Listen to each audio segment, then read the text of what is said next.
మనకి నిన్న ఇంగ్లాండ్ మీద థర్డ్ టెస్ట్లో కనుక ఒకసారి చూసుకుంటే ఇంగ్లాండ్ బ్యాట్స్మెన్స్ 14th ఓవర్ వరకు ఒక్క వికెట్ కూడా మన వాళ్ళకి ఇలా మనకల్లే ముగ్గురు పేసర్లు ట్రై చేసినా సరే ఒక్క వికెట్ కూడా తీయలేకపోయారు. సో దాని తర్వాత నితీష్ కుమార్ రెడ్డి వచ్చి టపటప 2 వికెట్లు తీశాడు. అయితే మరి దీని గురించి రీసెంట్గా అనిల్ కుంబ్లే కూడా రియాక్ట్ అయ్యాడు. అయితే ఇక్కడ అనిల్ కుంబ్లే చెప్తుంది ఒకటే, మీరు ఒకసారి నితీష్ కుమార్ రెడ్డి పర్ఫార్మెన్స్ డీప్గా ఒకసారి చూడండి.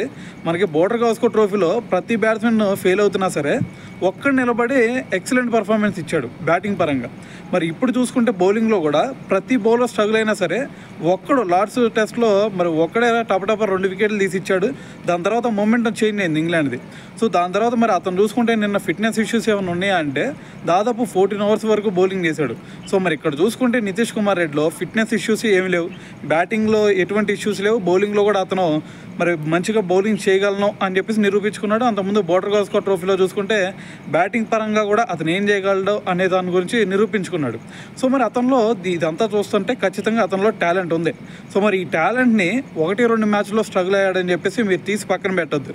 సో అతనికి ఛాన్స్లు ఇవ్వండి. ఒక 10 టెస్టుల దాకా ఛాన్సులు ఇస్తే ఖచ్చితంగా అతను ఒక టాలెంటెడ్ యంగ్స్టర్గా మారిపోయి దాని తర్వాత మనకి రెండో హార్దిక్ పాండ్యా అయ్యే ఛాన్స్ కూడా ఉంది.